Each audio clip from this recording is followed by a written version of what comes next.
Black dog, signature, ভোটকা, etcetera etcetera, এরকম দামি দামি মদ যদি আপনি বিসমিল্লা বলে পান করেন, যেমন হালাল হবে না, তদ্রূপ কুত্তার মাংস, শুয়োরের মাংস আপনার গালের মধ্যে রেখে জমজমের পানি দিয়ে গিললেও হালাল হবে না।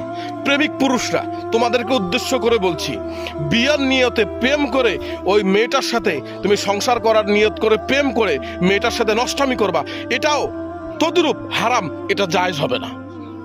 আরো ভালো করে বুঝাই, তুমি রুই মাছ নিয়ে আসছো 1000 টাকা কেজি দিয়ে, উদাহরণ, এই রুই মাছ রান্না করতে গিয়ে তোমার মা বা তোমার বোন কিংবা তোমার স্ত্রী লবণ একটু বেশি দিয়ে ফেলছে, এজন্য অন্যের পুঁইশাক অনুমতি ছাড়া এনে ওই রুই মাছের মধ্যে দিলে রুই মাছও হারাম, ওই পুঁইশাকও হারাম।